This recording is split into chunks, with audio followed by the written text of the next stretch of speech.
What up, y'all? Back for another audio occasion. It is a podcast for self-starters and those willing to make the most out of any situation. The EFS podcast is back for another episode.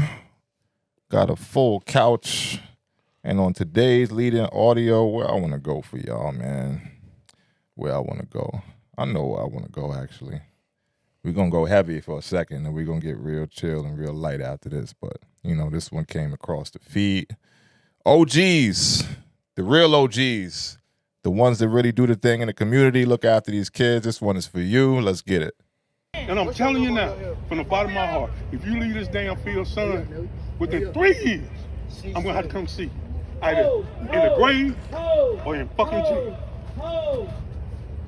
Because that's where you're headed. Because you don't want no fucking discipline. I'm telling you now, son, if you walk out from this field in 3 years, I'm going to see you somewhere else. And I don't want to do that. I told you that before. Now I'm telling you again. It's your choice. You can stick this shit out and be a man about what you do, or you can be a fucking coward and put this shit on and leave. Two options. I understand you ain't never been a part of a team. But nigga, I'm rooting for you. Look at me, man. I'm rooting for you. Nigga, I pray for you every night. Out of all these kids, I pray for you. Because I don't want to see you out there, boy. You got so much in you. So much.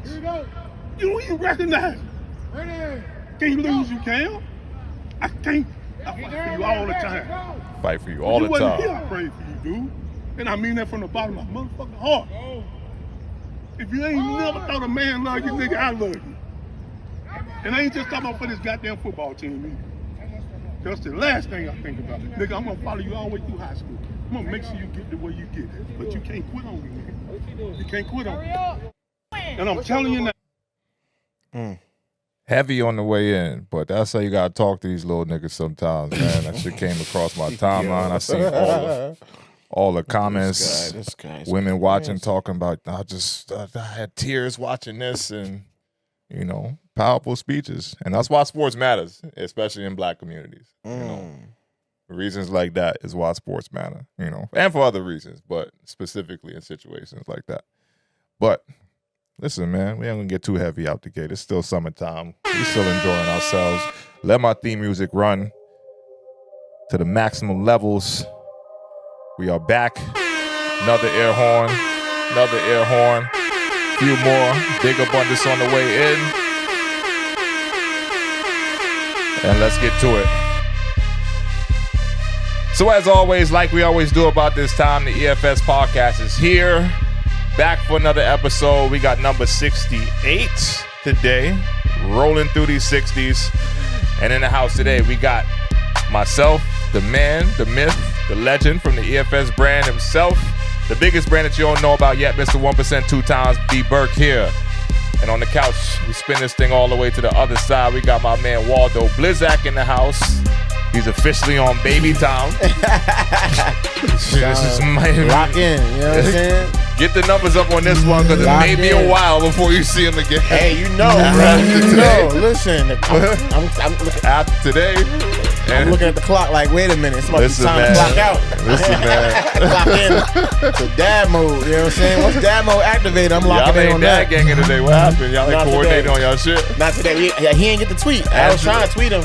And to his left, we got my man DJ Illegal in the house, back for another episode. Yeah. My God said he liked the first joint so much, he rocking with us again.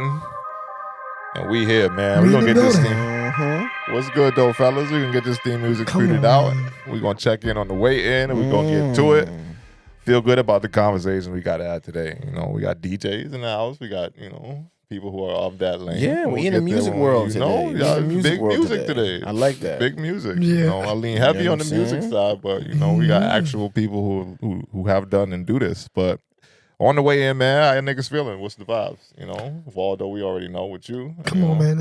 What I tell you, the last episode, it's another great day to be alive, bro. Hey, come on. Another great one. Praise him. Another great one. I mean, it's always a great day to be alive. 10 toes, man. 10 toes. That usually comes standard. It's been a busy one, but it's another great one, man. Listen, man, good to hear it. Good to hear it. I'm trying to like Hype me up. Hey, hype me up. Nah, but I'm trying to get to that like level. I'm a little tired, I ain't gonna lie. I'm just like, man, she gonna call me. Cause y'all don't know this, man. This man to my left, man. He be moving these times for these podcast episodes, man. That wasn't my fault. Nah, I'm not saying it's your fault. I'm just saying it be happening. But then the narrative looks like me. I'm not saying it's your fault. I'm just saying you be moving the times, and I'm like, I'm tired, man. Listen, man, we had a guest. The nigga didn't show up. So, you know. Well, anyway, that's why I'm like, this is a later episode. You know, follow through is a little different. When you small time, follow through is a little different. Exactly, so, exactly. You know, so run the numbers up, EFS fam. Don't forget to like, comment, share, and subscribe, and all the other shit, man. And round of applause for y'all to come and check out the episode. Oops, my bad. The crickets. Yeah, round of applause for everyone. You know. But other than that, man, I'm feeling good, man. I'm feeling good. Locking in is like the only focus right now. Getting myself ready, squaring things away at work, getting myself ready to lock in for, transition of a lifetime. You know what I mean? It's facts. Yeah. Enjoy the ride, man. Yes, Enjoy the ride. Enjoying the journey, man. I can dig it. So shit, we here. We in the house today. Just jump into it. We ready to talk today? I got some. Yeah, we got stories. Got stories. Got things to say. Mm-hmm. Funny It's story. perfect. Yeah, This is perfect for you this week too. Dang, The real question is where you want to start at. We got to start with Flex. Oh. Do Do you have one of those? The bombs? Nah, I ain't got the bomb. I think the bomb is so synonymous with Funk Flex. I do see people do it. Yeah. You know, other people do it, and then I know the bomb existed before Flex. Or, but he just uses it. Right. So I think that, when other people do saturated. it, it's a little bit of a swagger. That, Cosmic Kev does it a little bit too. Does he Yeah. do bombs? Yeah, Yeah, Kev does bombs too. yeah. And he's been like, another legendary. He's another DJ. legendary. Yeah. Nah, I think fact, if you fact. of that elk, you can like do it. Nah, I think for it's sure, what for it sure, is. for sure. But I ain't got no bombs, of the real actual explosive kind of the ones that you played on audio just to make your shit lit. Facts. But yeah, Funk Flex, man, we talk about it. It's an interesting one. I'm, as a New York, native or a long time, New York representative, this one hits true to close to heart and home for me. So we're gonna open up conversation for it, man. Funk Flex announces his retirement, and we say that wink. with the wink wink or the air quotes or whatever you want to call it. What was that? A few days ago, actually, more days from when y'all actually see this and read this or hear this, excuse me. But announces his retirement and says he is leaving Hot 97 at the 7 p.m. time spot. I guess I should read the whole thing. All right, this Monday, Labor Day, September 1st, will be my last show at Hot 97 at 7 p.m. All things come to an end, blah, blah, blah, blah, whatever. Thanks for all those who have supported me over the years. To then us finding out that Funk Flex is not actually retiring, as he set the internet ablaze with people thinking that, big homie, best of luck to everything you got going on in the future and all the, the praise he was receiving on the supposedly way out. To then understand that he's just moving in 2 hours earlier on his time slot, So he's moving from 7 p.m. to 5 p.m. And, people's reaction to that was a lot. There's a lot of reactions to it. So, fuck it. We here now, so react. Well, let me first say, I wouldn't be mad if Funk Flex hung up the jersey for good. Hang it up, brother. Yeah. We wouldn't be upset. We wouldn't be crying. It wouldn't be like when Jay said he was gonna retire. Mm-hmm. Remember when Jay said he was gonna retire, we were like, no, this can't be life. Funk Flex, you did it for the culture, baby. You can hang it up. You can pass the torch. You feel me? Because there's plenty of I could think of 3 New York DJs right now who would ease them. Yeah, man. Pass it on to somebody. Here's the thing. I don't even necessarily need him to hang it up fully. I just feel like he should be sharing some of his shine with other DJs and other people. Like maybe it's just me, but I feel like, haven't we heard him enough? Not saying that you can't still hold a place in where you are. You don't even got to take a pay cut. But I'm just saying, like, you could still give other DJ shine, and you're 57. Am I being rude? EFS family, you're 50. When's the retirement? Like, Hot 97 has been going since 1988, bro.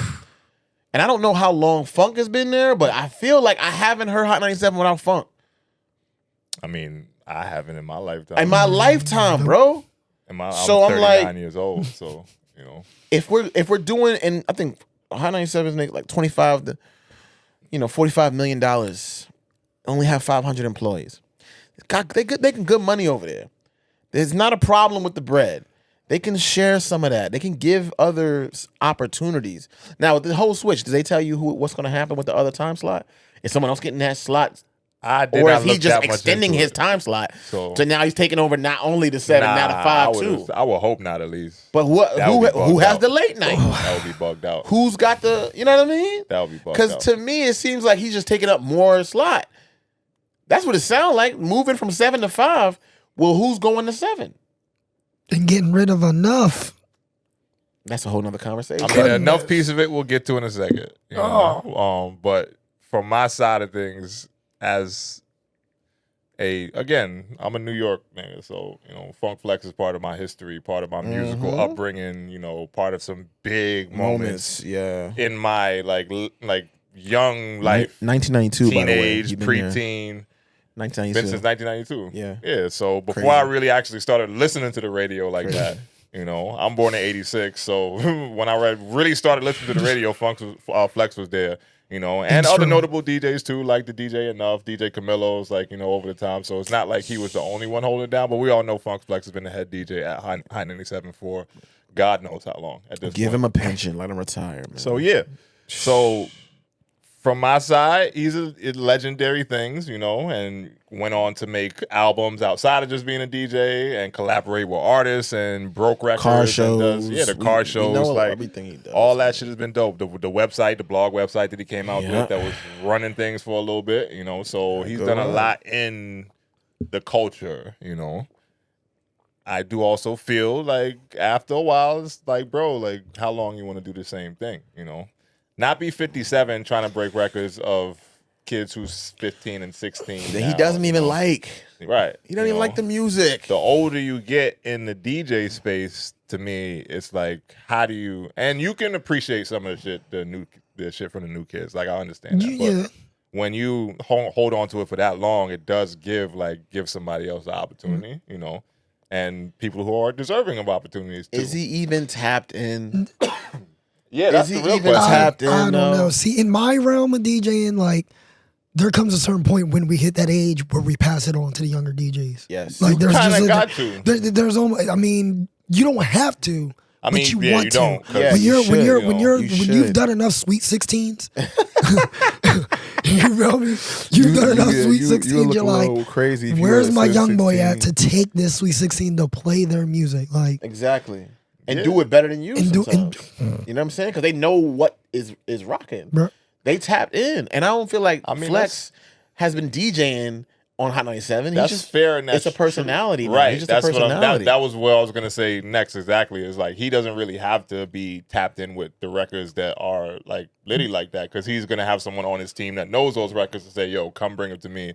And then if this got a little bit of buzz, we're gonna play it, and if not, then we just bypass it. He's more focused on just being the figurehead and holding on to that spot for as long as he can, and he doesn't have to do as much work as he did years ago. Like, if you're still doing as much work that deep into the game for this long, then something's wrong with you. Yeah. So his job should have been getting easier and easier decade by decade while he's still maintaining his position. But for me, still the other side of it is like, bro, let it go and just fall back a little bit, And sometimes being in the sunlight or being at the forefront of some things, the longer you do it, it just looks cornier, And that is my only issue with this era of Funk Flex that we've been seeing recently, I guess maybe over the past, I would say 10 years, 15 if you want to give it a longer, because he's done some things even back when it's still, when you're supposed to get the whole Meek record, when the Meek and Drake thing was going back and forth, like, I got the record, like, bro, and it's like clout demon shit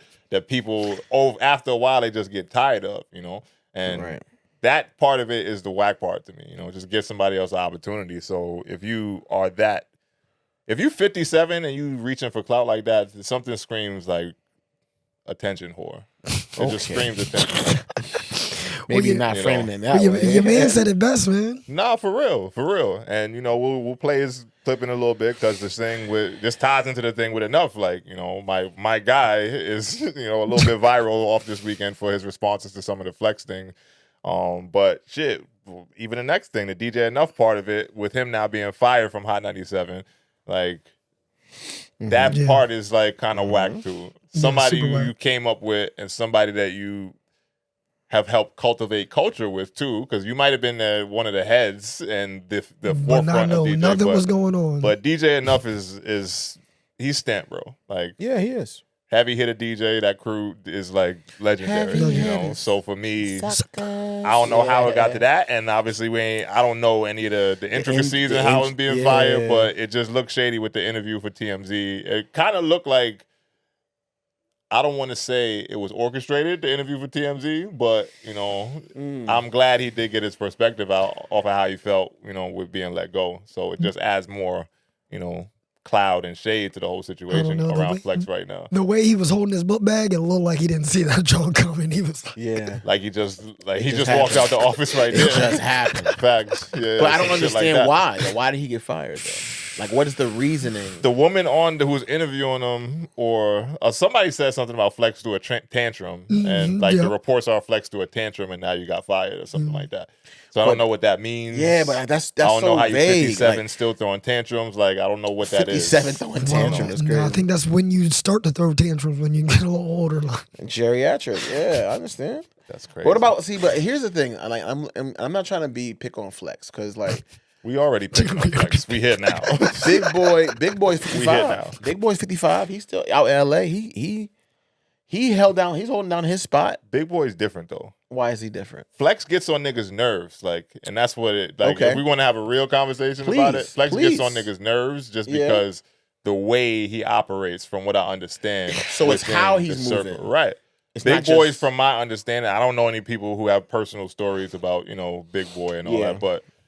From my side of it, Big Boy presents as a person who's very much like, I'm graduating along with the culture. I show love to the younger people in the culture. Like, yes, I'm still the figurehead of this like radio station. I'm still the main DJ, and I'm gonna eat off of that. But he does it. He seems to do it with a lot more grace. And he's a funny nigga. Like, he's comical, charismatic, all that other shit. But Flex gets on niggas' nerves, and it's a New York kind of get on niggas' nerves. Like, he's loud, he's brash. I know because I give the same energy to certain people who are not. That's what I'm like. I was like, I don't know. So I understand it. It's some New York shit, but even within New York, like, it does wear on people after a while to where it's like, bro, like, So is it something that and cloudy shit too? Big Boy, I don't feel does cloudy shit. No. That's fair. Yeah, that's fair. He does the pranks and all that sometimes. But that's right. about it. But I was gonna say, is it something that needs to change within Flex? Then, if is he salvageable? If he just changes his approach to being, I don't know. I don't want to say shady, but just being weird. I don't know. If he stops that, can he retain his? Flex has more years behind him than ahead of him. So, I mean, that's a fact at this point in his life career. But you do just rub people the wrong way. 33 years. That's a great career. It is. It You know what I'm is. saying? But I People do think would other be- opportunities and stuff should have been given to people to like kind of line up your replacement. And I have, again, my man Punch DJ. He's my guy. We played ball together when we was young. Happy for everything he's doing. Good to see him back out there because he kind of took a step back for a minute for reasons that, he shared with me personally. So, it is what it is. But now he's back out there. He manages Rotimi. He's in the mix with things. Sorry, I couldn't make it to the pool party yesterday, bro. I tried. But, in this whole mix of the Flex thing, he had his perspectives on, Flex retiring, supposedly, being a clout thing, and then also, like, the whole DJ Enuff thing. So I'm going to let him, let his post get a little love on our platform here. God, it's starting early today. I wake up in the morning and Funkmaster Flex is reposting me, which I thought was a very good chess move. Now, let's get straight to it. Flex, I think you're getting things confused. So many legendary rappers have called my phone yesterday. So many legendary DJs from your station, from the others, the competitors, and everyone's saying the same thing. You are the legend. You are the guy. You're the GOAT. But you've gone too far. You're balling on bad knees now. When you make a post and go, I'm retiring, and this is going to be my last set, and tens of thousands of the comments are finally, and then you go, oh, got you. I'm coming back at a new time. You're only hurting your legacy. You're not doing the right moves. So many people go, yo, this was the #1 guy. We grew up. You are a decorated, illustrious career. Facts. You're a legend, bro. Don't get nothing confused. I do this because you're competition. People forget that Flex, years ago, bro, when I was the guy, you took the shots because you like, this nigga is coming up way too fast. I don't like it. That's been one of your actual negative takes. A lot of people feel like when other people get hot in your city, instead of embracing and pulling up, you shoot. And I think it's the competitor in you. Let me see how good you are. Let me see. I get it. My end result's not being a DJ, but so many DJs in this city and so many rappers you've missed because of your competitiveness where you're like, I'm not playing this rapper unless I'm the first to break it. Or I'm not helping this DJ unless they're coming through carrying my bags first. Your ego has damaged this city. Let's look at this. New York has ran the culture of rap at its installation for years, at least 2 decades. And then we've lost it to Atlanta, Chicago, Detroit, Houston, Memphis, LA. Tons of cities have had that moment, Miami. But you've been the guy at the front of the war. So when we are losing and New York doesn't have the game, should we not look at you and go, Flex, you lost the ball. What happened? You're the one who caused this. You're the guy in charge. You have the most hours on radio. Facts. You're the guy causing this. The problem is that at this exact second, you can't compete at a strong enough level. Everybody, tag in the comments, and I want y'all to tag a DJ you know that would body Funk Flex right now. I didn't hear that second post. I heard his first post. I didn't hear that. I want to let the whole thing rock till we got there. Cause, wow. You know, he said tag. Yeah. Shouts to my homie Tim Triller. And that was the wrong one I actually played, but I let it rock because they ain't talking about the DJ Enuff thing. But I won't go back into another one because, you know, it's long audio. But but yeah. Yeah, I didn't hear that one. I heard his first one. New York DJ. Yeah. So I'm just saying that's the rap sheet on DJ Funk Flex right now. So we just know. Oops, I'm about to play some other shit. My bad. That's crazy. And I think he made a lot of valid points. And I think what he's speaking to is the weight of being the top. Wow, I'm wilding. My bad. Being the top guy. Like, you are the franchise player. You are LeBron. You're the general situation, right? And I'm glad you said that because it's the same way I feel about LeBron. Like, when you gonna hang it up, bro? Like, but he's still putting up numbers. I understand that. And the difference between him, Flex. No. Don't do that. Don't do that. They both are clout demons too. So here you go. You just want to throw shade now. At this point, I was waiting for it to end the conversation at some point. You want to throw shade. So I'm glad we got here. Get your LeBron hate off, man. Get your LeBron hate off. I didn't know you was a LeBron hater. Huh? You're a LeBron hater. Oh, you ain't been watching enough episodes. I know. No, I haven't watched enough episodes. Go ahead. Damn, okay. Go ahead. He's LeBron hater. I'm not a hater. I'm a realist. No. Don't clean it up now. I'm a LeBron realist. Yeah. What about Bronny James? You definitely a Bronny James hater. I'm not a Bronny James. I wish that kid nothing but the best. Yeah, all right, yo. All right, man. I wish that kid nothing but the best. EFS family, don't be able to contribute on the roster. Y'all been here for 60+ episodes. Y'all know what kind of man he is, man. You know what kind of man he is. I have no axe to grind. I have no axe to grind. I have no axe to grind. You know. Sound guilty. But listen, man, all the old niggas, y'all just gotta understand when to hang it up, bro. Like, for real. And I know I'm one of the old niggas into a certain population of people, but I done hung it up when I needed to hung it up for my own reasons. So for me, you know, I ain't gonna hold on. I'm not gonna squeeze the lemon until, you know, there's no juice left at all. Right. Because then it just looks crazy. But moving forward, man, we will. Oh, nah, fuck it. We got the other part of this to talk conversation. Because now I really got to ask the Grammar Complex and the bullshit list they put out. Speaking of Funk Master Flex. Right? Speaking of Funk Master Flex, we doubling back because this part needs to be said. So, you know, ISO on me real quick. Complex, I know you put out a list off of Funk Flex's supposed retirement saying that, well, ranking the top 15 freestyles that he had in the Funk Flex era. That shit was hot garbage, and I hate that list. Like, I hate it. Like, I never get on here and trash something bad like that, but that list was garbage outside of maybe like 4 or 5 other picks. You know what I mean? You had some very controversial ones up there, like some little viral viral ones up there. Like we gonna go through them. Yeah, we gonna go through them, good. and then we gonna take a second to really appreciate when freestyles was freestyles, because this shit was garbage. Ranking the best Funk Flex freestyles at number 15, we got Simba.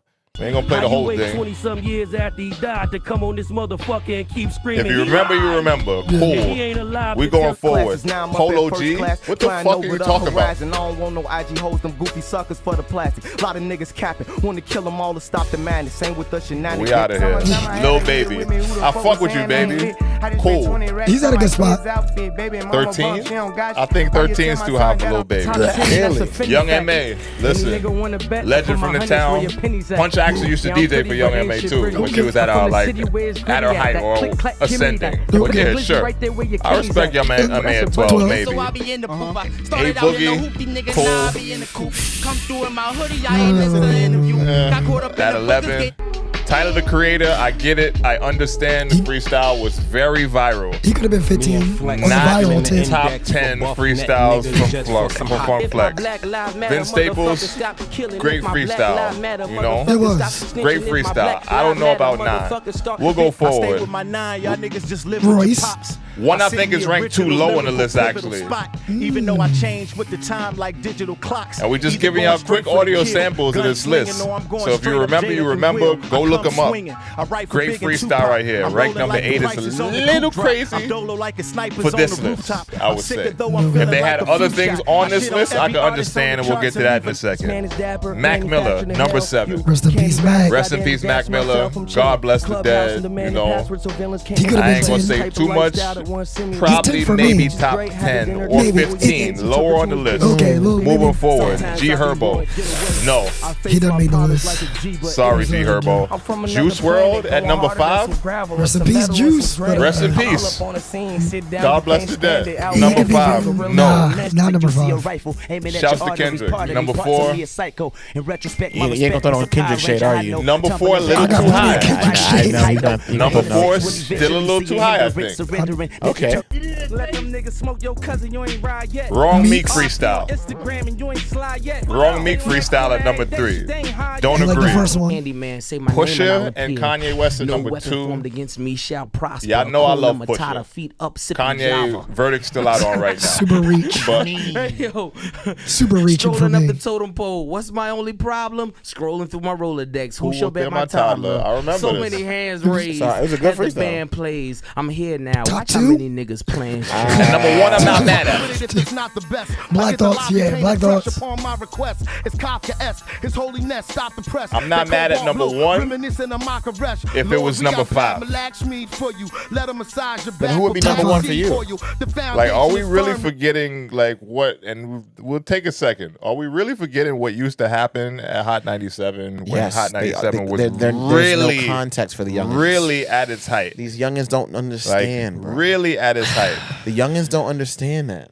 Like, we And gonna give also, y'all... if you don't have a video, they're not putting it up there. No, they said there was not excluding all of the shits. I So understand that. go on YouTube, like I'm about to go on YouTube, find it, clip the audio up, and put that shit on the list. Because to me, it's nuts.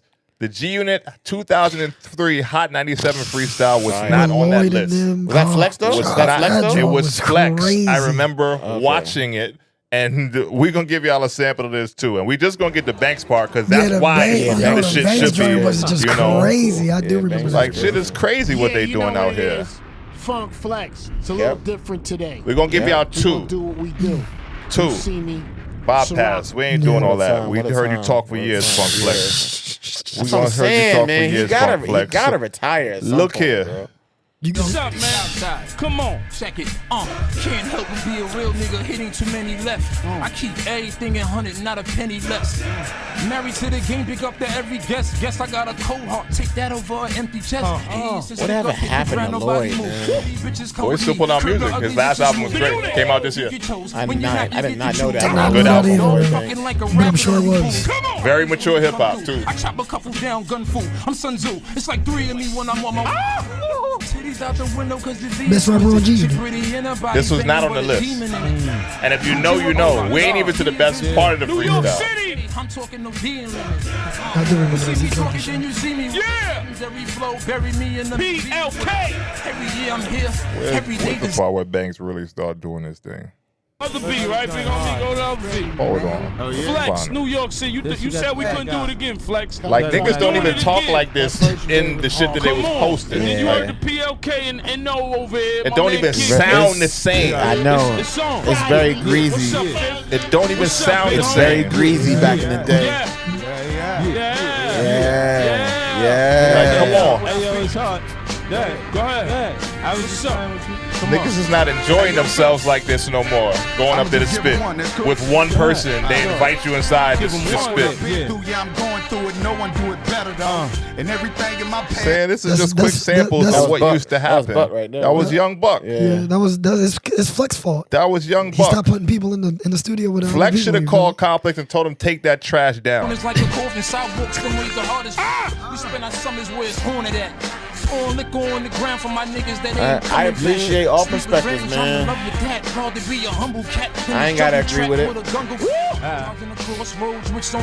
If you know, you know. If you remember, you remember. We going to one more, and then we getting off of Flex for the rest of this fucking Hold on, I got my podcast. Flex story to tell. Oh, after tell your this. Flex story.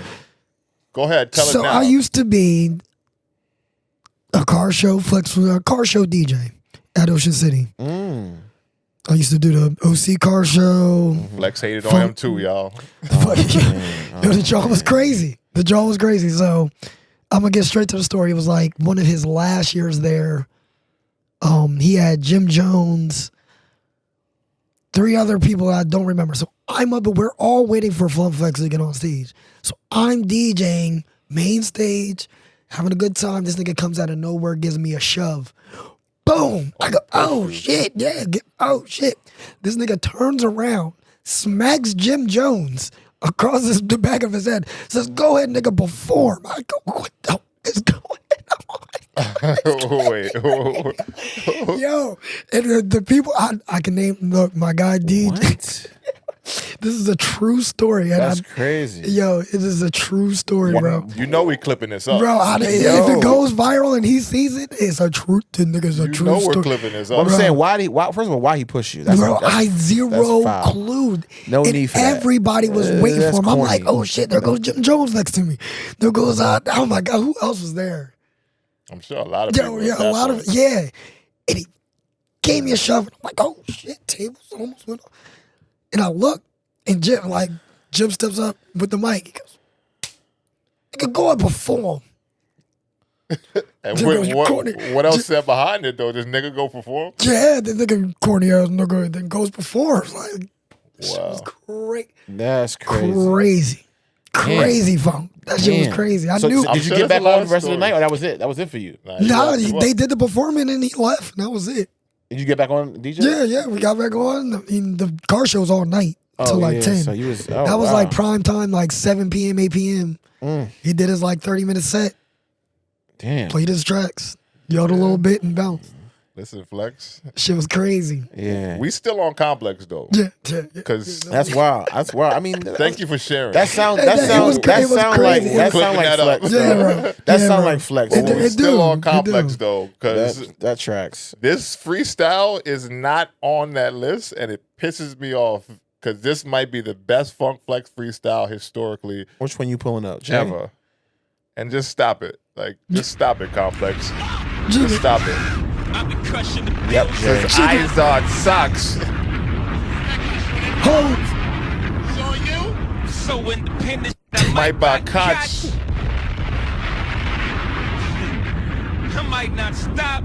Place cap. 76 floors. You can call me the doc. Hey, remember the doc played 76? Dr. J. So I got the 76. I don't care if you didn't have the video. This is video. Yeah, this was fire. This is video. Hot 97 Jay-Z. You know Say what it when. Like, what are you talking about, Complex? What a time. I'm a chariot of fire. Everybody took shots, hit my body up. I'm tired. Fill me up, break me down, to build me up again. They like Hov, need you back. So we can kill your ass again. Hov got flow, though he's no big in Pac, but he's close. I'm posted when they Got me fighting ghosts. Like, what? Yeah, Jay not being on the list at all. Bunch is of crazy. nerds and kids in that Complex office. Night you with. That's only half if they like you. They ain't even the half what they might do. Don't believe me, ask Michael. See Martin, see Malcolm. You see Biggie, see Pac, see success in his outcome. This was when freestyling was freestyling. See Brutus, see success is like suicide. Suicide is a suicide. If you succeed, prepare to be crucified. Media medals, niggas sue you, you settle. Every step you take, they remind you ghetto. So it's tough being Bobby Brown. To be Bobby then, you gotta be Bobby now. Now the question is to have had and lost better than not having it. Man. It's just a walk down memory lane complex. It's just a walk down memory lane complex. We'll fast forward because any part of this shit is just number one on that list. Jimmy Eyes and Leos gotta be more than the causes. They respect in my mind now. Just a matter of time now. Operation take over corporate, make over offices, then take over all of it. Please may these words be recorded to serve as testimony that I saw it all before it came to fruition. Sort of a premonition. Uncontrollable hustler's ambition. Alias superstition. Like I remember sitting in front of the radio, listening to this, finding the shit online, ripping it to put on a CD. Ripping it. Time to change, man. Time to change, bro. One of the ones that we talked about was Tory's. Yeah, Tory Lanez had a good joint too. He did. Tory wasn't on there either. But this is why people be mad at Complex, because they do stupid shit like that. At some point, we gotta take a moment to think: are they doing this stuff on purpose? I mean, I think they are. I think it's rage. I think it's utter rage baiting. It's rage baiting just to get the shares up. Yep. And I'm sorry, we just had to give y'all a history lesson. We right want there. those how reactions. is that not somewhere near the top of that list? Like what? Yeah. They want you to react just like that. I'm mad in them comments. I was mad in them comments. I know you was. They got you. I left two. That's engagement. I left that's two. Engagement. I left one and I doubled back for another one too. Then my him. man commented and I replied on his shit too. We got him. They want you engaged, bro. Cut it out, Complex. If you're not engaged, then they ain't do their job. Cut it out, Complex. If you engage twice, they did their jobs. Cut bro. it out, Complex. And we they off did that, their man. jobs, man. We off Shouts that. to Hove. More bad lists, because we just gonna keep it on bad lists too. Sure, let's talk about bad lists.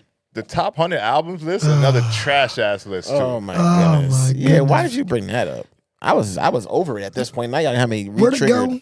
Re-triggered. Where we have that at? I don't know where that's. It wasn't in the chat. I didn't see it in the chat. It was in the chat. I didn't see it. I'm saying. We gotta find this. You gotta find this joint again, because when I seen College Dropout at 93. Yeah. Where we at, man? And 93 was crazy. That shit was in But when did Complex become the authority on this? There it is. There we go. We got it. This wasn't even a Complex list, I don't think. Who was this? That was World Star, wasn't it? You might have been. Is it World Star? World Who Star. is it? Is World Star? Yeah. Billboard. Sorry. Billboard. I'm tripping. Really, they don't know. The post came from World You know Star. they don't know hip hop. Billboard. Trash ass list. R&B hip hop albums in the 21st century. Number one, like it was Little Baby, My Turn. We just gonna give you some of the most notable. They going by album sales or going by? I don't give a fuck what metrics you going by. I don't know what they're doing, so I'm just trying to figure out the metrics. What are they using? I don't give a fuck what they going by. For It this says shit Billboard. to be Billboard. What's it called? Billboard Top what? Top 100 R&B and hip hop albums of the 21st century. Okay. Lil Baby at number one. I would love to know what the criteria is for this, because this list is appalling and utter garbage as well. So between Complex and Billboard right now, y'all niggas need to fire who's ever in your R&B and hip hop list department, because let's not sleep on Baby though. Baby talented, man. Shouts to Baby. Lil Baby at number one at any list in the 21st century is awful. Crazy. It's awful. I would take Drake at number one on the list before that. Drake? And some of Drake's albums was rated too low for me on this list. Yeah, bro. You know? Good Kid, Mad City, number two. Respect that. Respect that in the top 5. Great. It was great. Drake, Take Care, number 3. Respect that in the top 5. SZA, SOS. At 4, a little crazy. Post Malone, Hollywood's Bleeding. Get that out the top 10. Please. Pop Smoke, rest in peace. God bless the dead at number 6. No, I'm sorry. Nope. Kendrick Lamar, Damn at number 7, not mad at it. The Weeknd, Highlights at number 8, not mad at it. J. Cole in the top 10, Forest 2014 Hills, boy, Forest Hill Drives, respect. Yeah. Juice WRLD at number 10, nuts to me as Nah, well. it's crazy. Let's not hate on Juicy either, man. I'm not hating on it, but like, let's be the other serious. Jones are about to name. We're talking about. And here's where it gets nuts.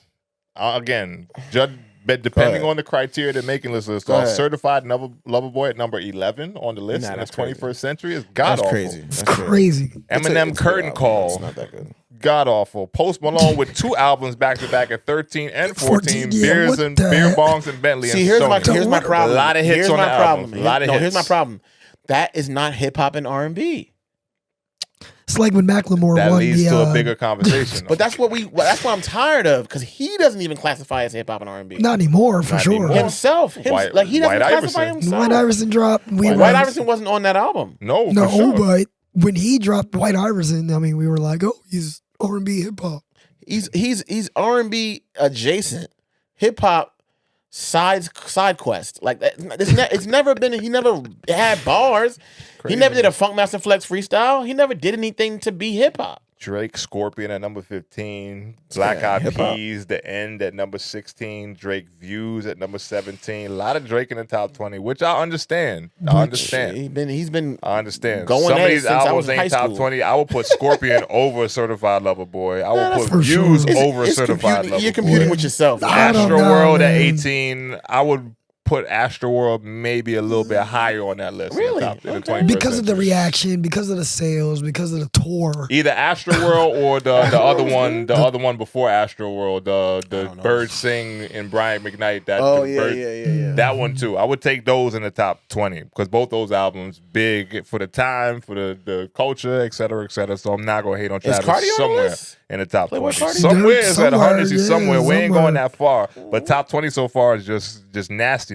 Usher Confessions at number 18. Way too low. Should be higher on that Way list. too low. Crazy. The Weeknd After Hours at 20. No shade to the Weeknd. No. Big artist. And a lot of Weekend fans Big artist. And I can understand, you know. So I'm interested agree. on the criteria. If it is like record sales or whatever, like I don't know. And But they if don't you have to just explain talking themselves about either. Just overall cultural impact. That They bad. don't. They Billboard, but when you push it out like this, it gets crazy. But we go way down It to says find the albums that I ranking really is like. based on performance on the weekly top R&B/hip hop albums chart from the start of 2000 through the end of 2024. But when you talking about that, are you talking about the singles off of those albums? Because a lot of that I is think what's holding some of all- these albums in Yeah, those spots. I think all of it is like encapsulated. I mean, a couple slaps and saying, I'm not I trying to don't know. single anybody out here, but I'm gonna single somebody out here. If we just look in top, no, you got to go back to the disrespectful numbers. the Like, disrespectful numbers is like all over the Speaker place. Box Love Below at 86. But even all right, so SZA at number 4 for SOS. Her best album for a lot of people's Facts. opinions and all that shit. But that album at number 4 is really just because of great singles that were on that album, not the whole collective body of work. It may be. So when you judge a performance on billboards and like that, to me, songs can carry an album. And nowadays, a lot of that shit is happening with the whole streaming era. Like people is putting big songs on album to run up the numbers so that the album looks like it's performing better than it actually is. The same shit is going to happen with Cardi's album for what they say, because the singles she's putting on the album are already multi-platinum singles. So you can't really, from my perspective, do what you want. I don't get paid to make these lists, but when you are making a list and talking about a full collective body of work, which is an album, and I'm an album nigga. Like I'm not a singles kind of guy. Like I like to get in the car and ride to the album, Play it front to one back. front to back. How many skips you got on this Right. motherfucker? This is a slap. I know it's gonna go crazy on the radio, but what are the B-side records? What are the Right. records that nobody is really listening to? How does that fit into Yeah. the album, the sequencing, all that shit?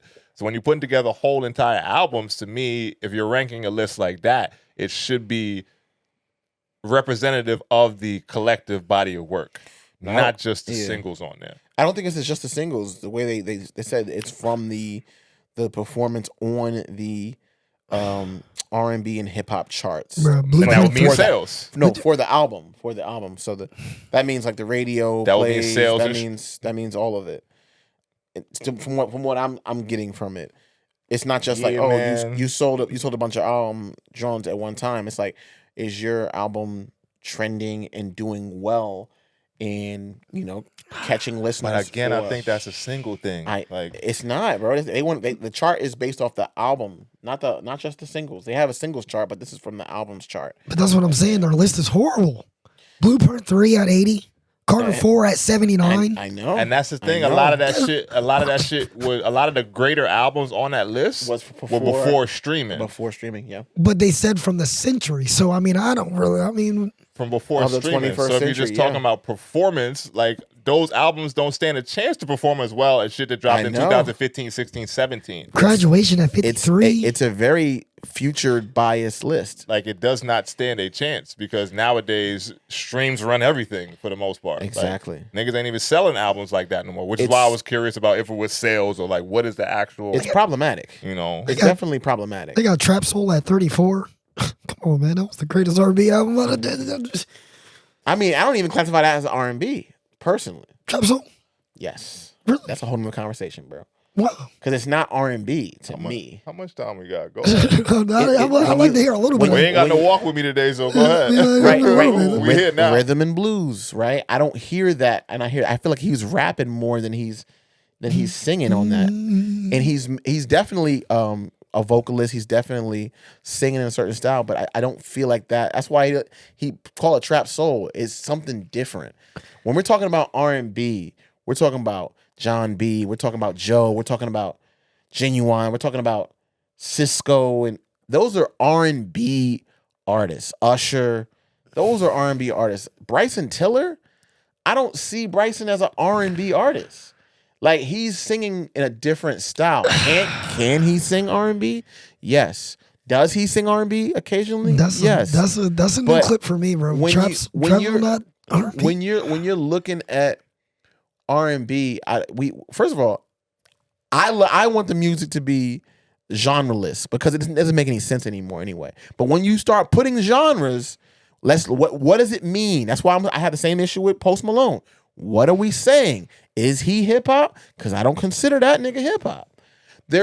Are we not saying that all these artists are like able to pluck and play however you want, whenever the situation calls for it? Then there's no point in calling it a genre. If you're saying it's a certain aspect that needs to be a part of it, then let's keep it true to that. Let's be pure to that. Then if you're gonna make a experimental album, then categorize it as an experimental album with different influences from rock and roll to pop to like, would you call Justin Bieber's last album an R&B album?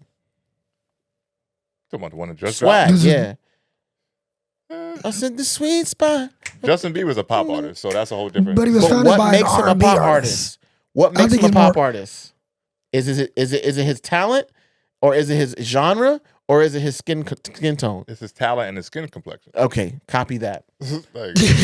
So we all know the elephants in the room staring at us in the face. Ain't like, no kick gloves here with that kind of talk for me. We're all playing the same game. So if Sam Smith is singing, right, is it an R&B song or is it a pop song? He's pop, but he leans into R&B. He's singing R&B, but because he's white, they're gonna put it in the pop category. And nowadays, he's definitely pop because he ain't even singing. He shit don't like even sing that. now. But you understand what I'm trying to say, man. They play this game with us to keep moving the goalposts and never line it up. I get that, but only in this case, I feel like it's a hip hop and R&B list. So I do think Trap Soul falls somewhere in between that that range. But if he's on that list for hip hop and R&B, fine. Post Malone, but why is Post Malone there? Get him out of there. That's why I don't. That's a little weird. But the only way we can make it and clear, occupying a lot of spots too, which is like the part right. that, But the only way to make it clearer is if we excommunicate all that. Like, get it all out of here. If it's not one or the other, it's not allowed. If you're falling into something else, you need to go to another genre list. Don't come over here. You see the shit he was talking about where he said he hate being an artist? Yeah. Nah, he didn't. I ain't see that. I ain't see that. I know too much for him. rich people and famous people got their problems too, but I'm not saying they don't. Nah, but it was too much for him. The disgruntled artist conversation he was having on another platform was like, I was a little bit like, You better find the Lord. Robin Thicke is Robin Thicke R&B? go hang it up. Exactly, Robin Thicke. Here's a perfect example of R&B. Yes. Okay, Yes, they he's got on. about it. Justin Timberlake R&B? No, we had that fight No. on here before. Oh, He's he's not. on here at 55. He's not. He had a country album. Beyonce had a country album. Is she not R&B no more? So here's a question. Here's a question. When does an artist become something else, right? Beyond the stratosphere of what they've done, right? Yeah, we got a little time for this. So when you get to a certain level, I'm here all for your it. music to me is pop. Because everything you put out is popular. That's what the current pop is for. Popular music. So you consider Beyonce a pop artist? She's a pop artist. The queen of pop. She's the queen of pop. Say your at name too, because I am Waldo Black. Come see me if you want to. don't. She's the queen of pop. There's no. Michael Jackson is the king of what? So then, Pop. What Exactly. Then, so what is Chris Brown? What's Chris Brown? Chris Brown again. What is Chris Brown? Is another individual who's a pop artist. I like your takes, but they're grounded. They're grounded in something. I'm not making a take just to make a hot take. No, I'm just saying when you reach a certain stratosphere, the music you put out is gonna go. You're popular. So Usher's a pop artist? This is where it gets debatable for me. Only because he's never stirred away from his style of music. Lies. That's not true. He had a whole EDM phase. Right around the same time Chris Brown had he was turned up with Without You. Oh my God. Oh my, yeah. That was Will I Am, but I understand what you're saying. He was on the record. That record was not the record without Usher's performance on it. So did Neo. But right. Here's what I'm saying. That's what I'm saying. Here's what I'm saying. Picking is Neo a pop artist. Do you lean far enough away from your genre, your main genre, to where then you're doing other things that are outside of what you're doing? I don't think that he's gotten to that point personally, but that's a season to taste question. I don't Neo or Usher. They both stayed true to their Is Lil Wayne not a rapper no more since he does rock? Neo's discography. We speaking about him specifically, and Neo has in his later years after the first few albums. Right around that Red shit was when, and I say shit like a bad album, but right around that Red album, he started doing more songs like that. Exactly. Where he does have the pop appealing sound on his actual album. They're arguable to me. They're like close on the line, can teeter one way or the other onto the pop status. I'm thinking they have to be a little. I mean, Usher can be easier said than Neo for that argument, but it's similar to Pitbull, right? When Pitbull started, Culo. True. Now he's doing. Give me. But Pitbull did a hard pivot. He did. Flow Rider as well. If we're gonna go back to that, Flow Rider's pop Pitbull too. And Flow Rider Flow Rider's definitely pop too. He's definitely hard pivot from Pitbull, hip hop. I'm rapping, but I'm going pop. You know, Pop. I think Chris Brown. To go back to the is he R&B? I don't think that he's turned that far away from where he's rooted. Like you exactly, said, yeah. To be considered a pop artist. If you're talking about popularity, then yes. But I wouldn't consider Chris a pop artist. Okay. Or Neo or Usher for that matter. That's fair. I mean, think that he caught a wave. I see the breezy bowl. I see the way they react. So that would be 3 hours of greatness. Kendrick and SZA. Are Kendrick and SZA pop artists then? Yeah, I mean, I say the argument. We saw I was at the concert. The argument for SZA is being pop is to me greater than Kendrick, because again he hasn't stirred too far away. If he kept doing songs with Taylor Swift, yeah, I would say that he did one song. If he kept doing, that's what I said. If he kept doing songs with Taylor Swift, I'd say yeah, you pop now. You're a pop artist now, bro. Come on. Keep doing the Taylor Swift songs. So is Lil Wayne a rock artist now? Since people are walking out of his shows like. What the are hell you doing? is this? Yeah. Again, there's you like if you're going like that's the conversation has to happen. How many experimental albums? How many times you can go away from your base before you become something else? When you are an artist, you have an identity that you're representing to the world. That doesn't mean you're beholden to that. You can change whatever you want and do whatever you want because you're still an individual, right? But at the same time, as you continue to move throughout, society, we get to decide how we see you and how we view you. And as time goes on, a lot of these people we're naming have changed, in my opinion, from what they initially came in as and are now something bigger or something greater. Being the pop is not a bad thing. It's not saying that you're not R&B. It's just saying that you can do whatever and it's going to be popular. You can make a R&B, a hip hop, a country, whatever. You can do because you are a pop artist, and pop means you can just anything you make is going to pop, and that's what I'm trying to say with regards to some of the artists you're talking about. Maybe Usher is a pop artist. Maybe Chris Brown is a pop artist. If we're putting them up there, though, if we're not putting him, if we're putting Post up there with R&B and hip hop, then throw the whole list away. Throw all the genres away because we're not keeping true to anything. Nothing makes sense anymore because we're not even able to hold down that one thing is rap or one thing is hip hop and one thing is R&B. You're not going to sell me on the idea that I can feel you on those. You know what I'm saying? I can feel you on those notes. But I mean, are those R&B notes or what? On those few notes, I can feel you on that. It might be pop notes.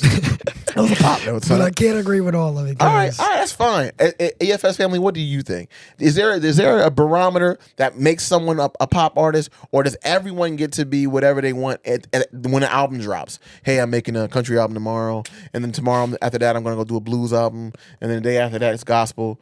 Like, I mean, pop. When Snoop Dogg did his gospel album. And Snoop Dogg, I'm glad you brought Snoop Dogg up because Snoop Dogg is the quintessential example of being able to do anything. He's a pop artist, right? He's done reggae. Oh wow. He's done what? I don't agree He's with done that either. reggae. He's done rapped. gospel. You got it, bro. He's done R&B. I ain't gonna go back and forth. Sensual seduction. He's done rap. He is a pop artist. And the reason why I say that is because he's able to maneuver through any circle or any genre with his same branding as an individual. Like, he's still Snoop Dogg. It's just Snoop Rasta or whatever. Whatever he's Snoop Lion. That's what a Snoop Lion. I'm like, he's still Snoop Dogg. Why is he packaging himself differently? He is a pop artist and he's mastered his ability to navigate through the genres whenever he wants to, bro. And you know who I'm going to say is a big pop artist too? Your boy that you don't like. Ooh. Drake. We know that already. He's a pop artist. We know that already. I ain't going back and forth. You agree with that though? You agree with that one? Sure. Exactly. Did he turn into a pop artist? No, we or did. Is he always? We turned him into a pop artist. He didn't do anything. That nigga. He's just been expressing himself the whole time. We out of here. We turned him into a pop artist. Society does it, bro. We going on that. We gonna get to this U.S. Open thing. We dancing to coach to controller, right?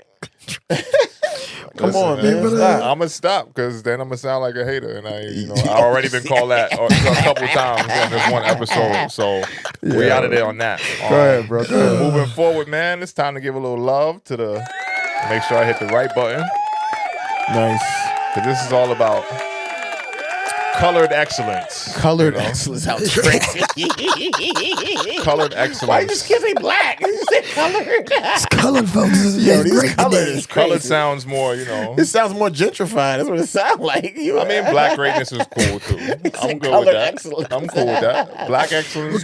Colored excellence covers all the colors. But the thing is, Reds, blues, we do not. We have, and black is black. Yeah, but some of these women are multiracial, so I want to give respect to their ethnicities, and that's fair. That's fair. And I'm not making it an argument. To me, you black. You black, man. That we gotta make sure we PC enough because they'll come for you. She's also part Asian, so we gotta make sure. Her daddy black, so she black. But my minority. And Tay, I'm not sure what she is, but minority. We can look that up as well. But yeah, this goes out to the U.S. Open ladies of the black community. We'll say that. And them representing in the round of 16. Yeah, sisters, yeah. The crazy shit, is that Coco and Naomi got to go against each other tomorrow. So one of them is out. Haven't since 2019. One of them is out. And the last time they went against each other was dope too. With the love and the appreciation. Or was that the Was that 19? The one where she was crying and she did the interview. Yep, that was 2019. Post-match. I literally just seen them. I couldn't remember what year. But yeah, they got to go against each other again. And this time it's even higher stakes, I guess, just because of the first matchup. And now them representing on this stage, you know, in the U.S. Open. And I wouldn't say I'm a huge tennis expert or anything like that, but it's one of my favorite sports to watch outside of basketball, you know, being number one. Basketball, soccer, and tennis are my three favorite sports. Who do you got in that? Yeah, who's your pick? Matchup? In that matchup? Because I got my pick. Oh, yeah.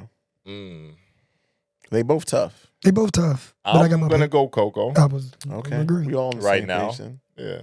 I'm going to go sorry. Coco. Right. I'm And there's sorry. not no shade to Naomi. No, Naomi fire. Coco's on the rise, you know. And another one on the rise who's even more, you know, in the circles now just because of her rise at this time and then being in the midst of a little bit of controversy is Tay Taylor. She, you know, caused a little stir. Did she cause it? Did her nemesis? Being involved in the stir. Come on. You know, being involved in the stir. Come on. And don't put that on her. Nah, I mean, she did cause some conversation with some of her, you know, it was the inception of the issue was not her fault, but I'm saying she did cause conversation around it by responding to it in the way she did, you know, and it's not to say it's her fault or anything like that, but she's part of the situation. So that's fair. You know, with fairness to everyone involved, she's part of the media circles because of what happened with the white girl. Yeah, I believe it was Andre Agassi maybe made a quote about this. He was like, don't try to coach somebody on, you know, the small ethics of tennis when not looking at the person shaking their hand. Like, that's not what you're supposed to do. Mm-hmm. Like, what yeah, they came for her. They came for her. Like, they came for her, you know, and from, if you haven't seen, you know, after the last match, what's the woman's name? I don't want to fuck it up. It's a hard name anyway. Ostapenko You might still mess it up. I might still. And I hate to be the one to butcher someone's name because my name gets butchered and it's the easiest name to say that I feel like gets butchered all the time. But I'll take a swing at it. Fuck Is it Barbara? Yeah.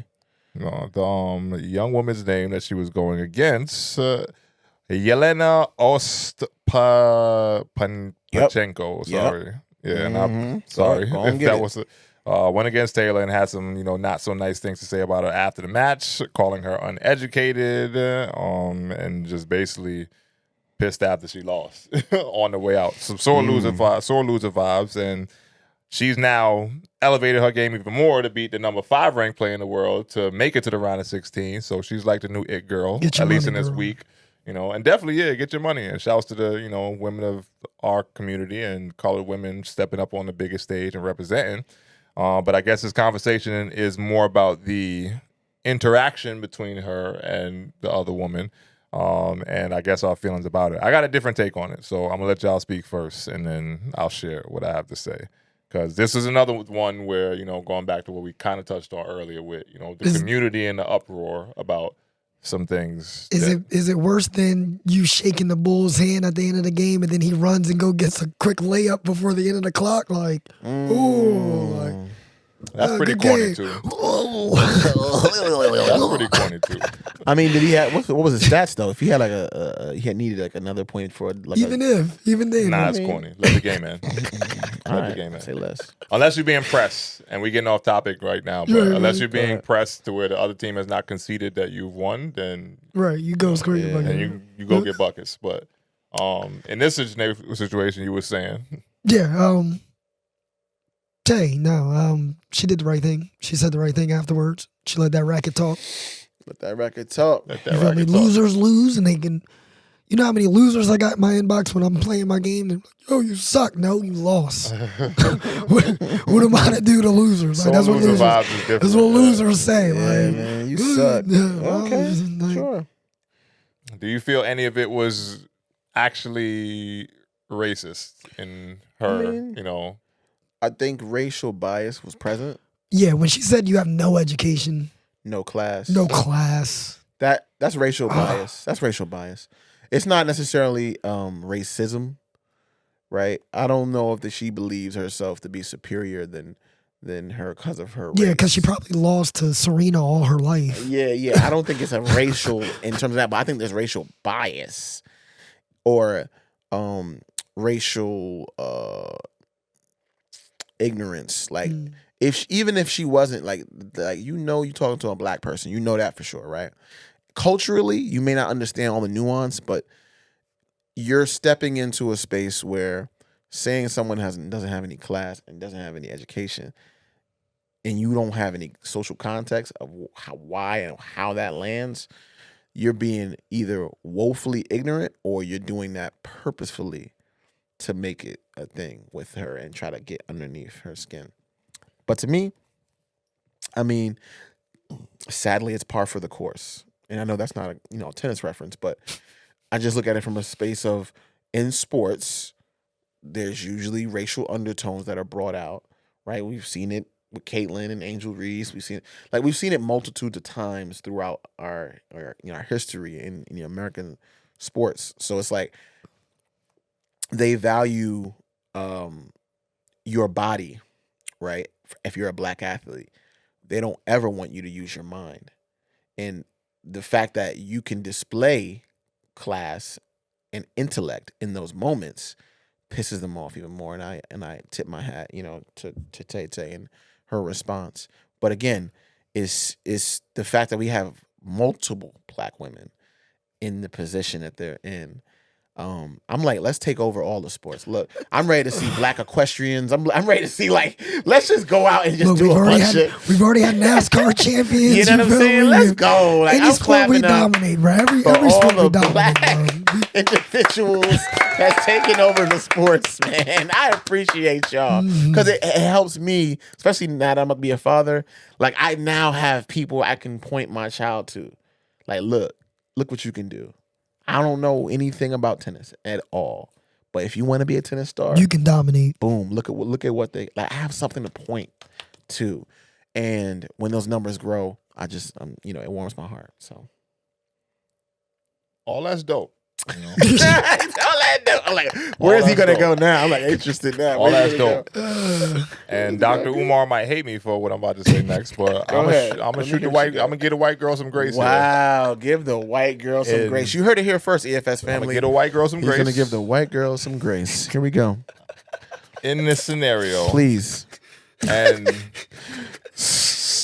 being misinformed is part of the conversation, I think. Okay. And this is with more context because, again, I follow tennis. I'm not the biggest tennis expert, but in the tennis community, homegirl is kind of known.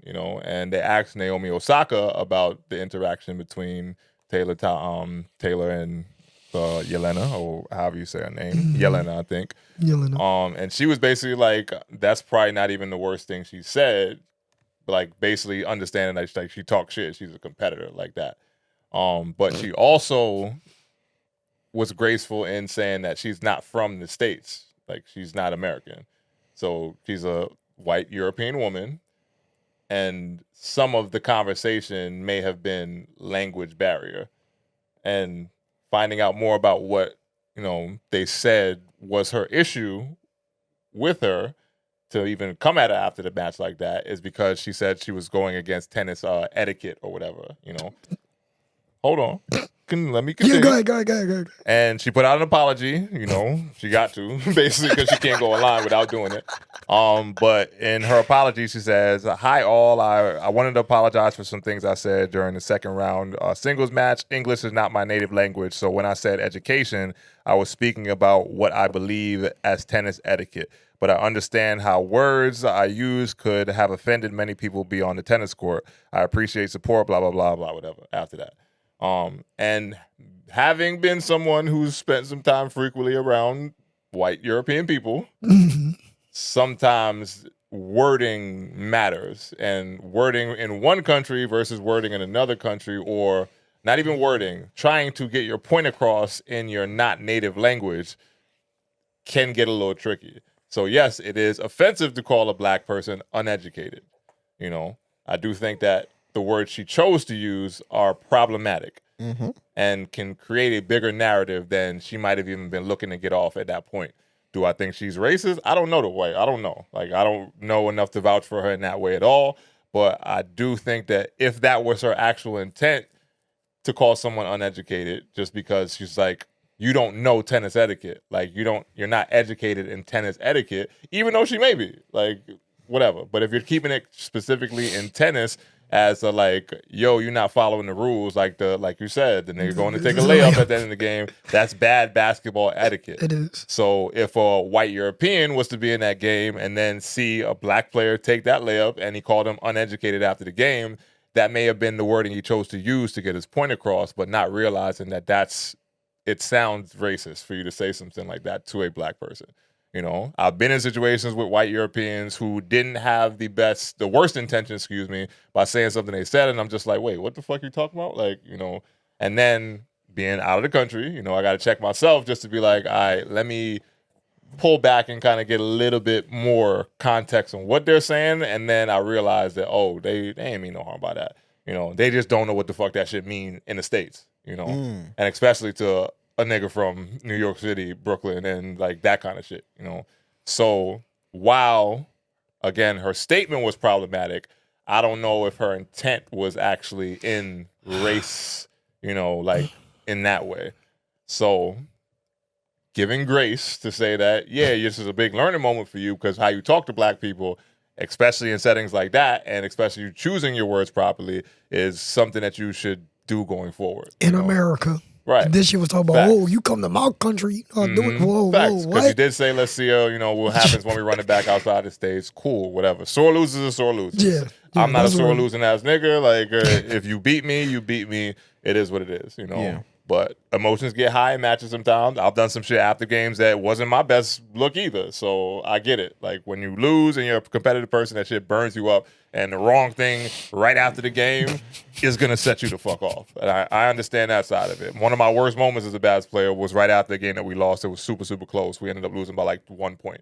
And it was back and forth right down the stretch of the game. And after the game, I flipped and did some shit that I probably wouldn't do in my better, you know, Kick the from ball a to the better, ceilings. you know, not even that. I'll try to go at niggas, like, you know, like after the game in the locker room, not on the way to the locker room in the hallway. And that for me ain't shit that I condone or do. But right after the game, I was heated. You did a Carmelo, John. Yeah, like KG over basketball. like some of that. Not to get into full details of everything that's going, but it was like that in the hallway on the way back to to the locker room. So shit happens. I do think that again, this is a learning moment for her, but you got to understand, niggas don't take that uneducated shit very lightly. Like not when we've had to overcome a lot to get to the point where we are seen as like educated, articulate people who can have conversations with multiple races, especially people who are white, and then still be seen as equal and all that. So I do understand where our community is coming from in that, and it's a good moment to educate, but also understand what you're dealing with in order to, not cause more harm from our side of the community than necessary, And if racism is racism, again, if she is racist, then that's a whole different thing. But sometimes people say some shit that they don't really realize the ramifications that could come behind it, and especially when there's language barriers involved. And that was my only take on it, So that's that for me.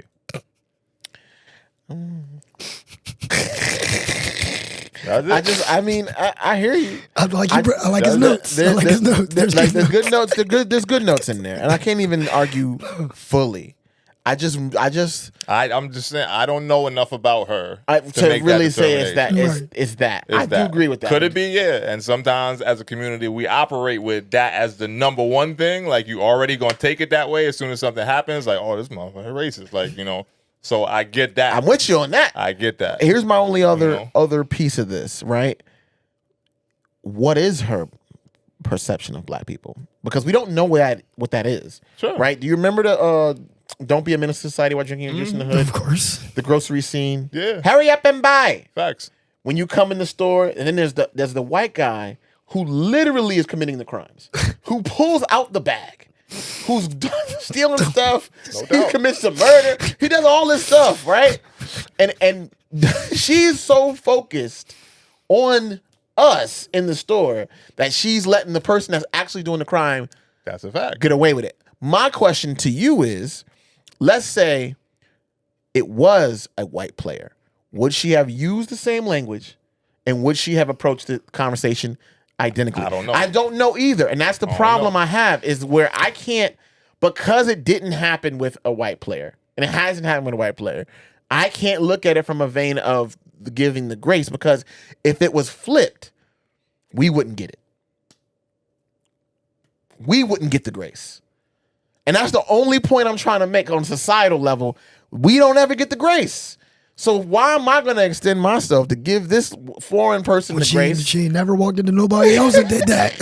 Right. I'm just saying, but I know in society many times it's like, again, you fit the description. Naomi said she kind of known for saying shit at the matches. She is, and she's saying stuff like Naomi attested, and this was outside of it. They asked her in the interview, so she was basically like, "Oh, like like that's how homegirl get down. Like that's she's how a shit she talker. is, so she can get away with talking. But we always have to carry ourselves at the tip top, classy. Like, you know what I'm saying? I remember it's a quote from what's that show with Olivia Pope, Scandal, right? And I think the father character says you have to do twice as much. Yep. Work twice as hard to get half as much. Mm-hmm. You know what I'm saying? So we got women in the tennis US Open or whatever, and they're performing at a high clip with integrity, class, and everything. And instead, the people that are in there that are their white counterparts do not have to operate at that same clip. But yet we are then called, uneducated. We are then called classless and all that. And instead of us being like, we're going to give them great. Nah, man. You take it on the chin, kid. It's just like you finish the game and people want to talk trash. Go ahead and talk your trash. Guess what? Now deal with the mob of people that's going to answer to your. You know what I mean? She got to deal with it. She got to deal with it. I'm not saying she don't. You said what you said. Go ahead, eat that. I agree that she's going to deal with what she got to deal with. But I'm saying I'm giving grace as far as the intent. Because I don't know. You don't think enough. she was intentional? I don't think so. I don't know for a fact. But for me, I think that it could have been it could have been language barrier. She could be capping too. So I don't know. It's a great PR move on the back end. I'll give you that. I mean, you have to apologize. You got to apologize. Even before that came out, though, Naomi Osaka was the one who, if you watch the interview, I ain't gonna go find it now, but she basically articulated before her post came out. That. She always liked that, and two, she's not from here, so it may have been a language barrier issue. This is what Naomi said in her the press conference. But again, I don't know the person's heart. She ain't getting them past. I know. For me, it don't matter what language you speak. Hate translates to hate, and that's what it looked like. She probably hated the fact she got her ass beat for sure. She probably hated the fact she got her ass beat. So sometimes wrong place, wrong time, wrong person. Oh yeah. And you in a media firestorm. So I get it. She definitely thought she wasn't going to repeat it too. Nope. Because it wasn't on the mic. It wasn't on the mic. Yeah. She heated her ass up right after that. Ooh. So I appreciate how she went about it. Especially even if it was even if it wasn't that uneducated comment, whatever she would have said to her, I like how she was like, I know y'all seen it, so I'm just gonna tell y'all what the fuck just went down. Now, unfortunately, I think Taylor lost though the next round. So did she? Yeah, I think I just saw the joint. It says she's unless it happened today because they play every day. I know. Yeah, but Naomi and Coco's matches until tomorrow. But unless but she just beat the number 5, I think yesterday or 2 days ago, something like that. But yeah. Listen. Yeah, she lost the. Did she win? I can't tell. This is confusing. I know what I saw right before I looked up. She was in a round of 16. So if they played a round of 16 match today, then she might be about it. You don't know how to read tennis scores. No, I know how to read it. I'm just trying to figure out which game. They played her. No, we're messing around. But yeah, man. Either way, everybody watch your words. That's all. Yeah, it says Taylor Townsend wild U.S. Open run comes to crashing in just short of first Grand Slam. Hey man, listen, just okay. She got her money. She got her money. She on the rise. Yeah, she's on the rise. Get him next time. And she's pretty good. I got a chance to watch a little bit of a game and short of Grand Slam. She's the closest thing of what to me since Serena that reminds me of Serena as far as her build. Her build, the way she plays the game. So powerful. She's thick. I think she's got nothing but potential. I mean, best of luck. She got her tail beat. Best of luck. She got the shit beat out of her. Yeah. Yeah, well, I mean, 6-1 in the first set. It was bound. 6-7. It was bound to, you know, She won the second set, it was but bound to then happen. So bounce back from that, 3-6 in the other set. Do your But thing again, next time I love that she's like put herself in conversation. conversation, now. Like, yeah. Round of 'Cause now 16 we're ain't no gonna joke. keep an eye on her now. I might even go follow her. She's better than Sasha Vickery, so she got about. I'd much rather be talking about that than You ain't got $1,000 for that dates date? and shit. You know what's crazy? We had back-to-back episodes with tennis like involved. I'm here for it. I'm actually here I for fuck it. with tennis, like you know. yeah. And Tennis shout out is to one my of them aunt. My aunt was sports, the one the first as a young boy. She put me on tennis, like and I, Yeah, you know, we tennis used to is watch fire. matches together. Yeah. But yeah, Tennis it was a is big fire. tennis guy, a lot bigger than I am now at a certain point in my life. But I do still follow loosely enough to kind of know what's going on. and Volleyball's who's the cool person. too. I like volleyball. That was my mom shit. Volleyball. Okay, She's sorry. big volleyball. Yeah, it's good. It's a Tennis good is one of them sport. sports, man. Like Volleyball for us was, I'm a chill. Yeah, we're gonna come back another time. I'm a chill. I'm a chill. But all right, man, we're gonna get out of here, man. Well, it's quote time first. Oh, before the quote, real quick, and we ain't gonna take too long with this. For anybody who has not seen the Hulu documentary Imported, check that shit out. Very well done. The team that put that together did an amazing job. And I could be a hater and say I wish I did some shit like that, but they did a great job with the documentary on that. It's really just depicting the life of an overseas basketball player, and it does it for multiple players with multiple experiences, the highs, the lows, the good, the bad, what you actually go through when you're playing overseas, and they did a great job of painting that picture. You know, so round of applause to them on that. Watched it last night. It's a 90-minute documentary, roughly, I think like an hour 25 or Wait, something. what's it about though? It's about being an overseas basketball player. I know, You but missed like that whole. all right, They follow I got you, bro. All overseas right, basketball thank you. They take. All right, so quick, like Yeah, like and this may not be relevant to y'all What's because it's on the not back big of the book, names, man? but there's James Gist, a EuroLeague basketball player, great guy that in the like for what he's doing now, looking to transition away from the game a little bit, but great EuroLeague background. They got people like Marcus Williams, my boy who I played with in high school, Edgar Sosa.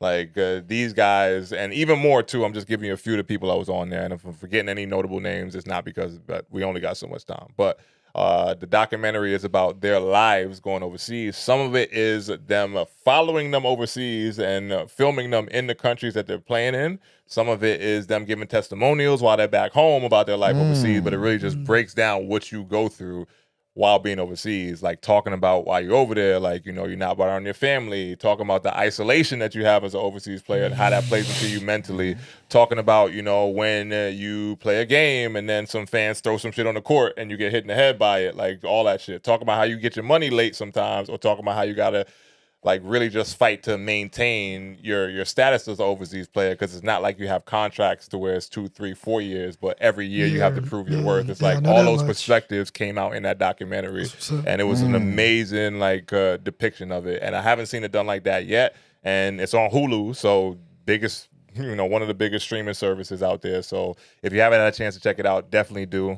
If you're looking to, you know, get a little bit of understanding, because it broke down like even the question that I've had a lot of times in my life, like, yeah, so who'd you play for overseas? And then like having to get people to understand that like there are multiple clubs and countries and leagues breaks down like this. And sometimes you get 2 Americans on your team. Sometimes you get like, so it just gave a lot of those answers in a very like cinematic, but also educational, like 90-minute documentary. And it was dope. It was dope. It touched on a lot of different players and a lot of different experiences. And I stayed up late last night to watch it, to the point where I'm like, I can't turn this shit off until I finish it. Yeah. So wanted to give some love about that on That's here. So yeah, check out that documentary. And with that said, Waldo has our quote for the day. All right, and this we will is get up out of here. unknown, but this is definitely a dope one. Awakening is ending your former self to achieve your dreams. Realize you're born twice. Once when you're actually born, and then when you realize who it is you want to be. Solid. Shouts to that. Finger snaps to that. Finger snaps. Yeah, man. So as we wrap this thing up, episode number 68 coming to a close. Don't forget to guard yourself mentally, physically, spiritually, and all things in between. But from us, the gang, the guys, we'll catch you on the next go round. Yeah. Like, comment, share, subscribe, hit the button, hit the bells, all that good shit. Tell a friend and tell a friend. We love the love of the EFS podcast, but we are out. Peace.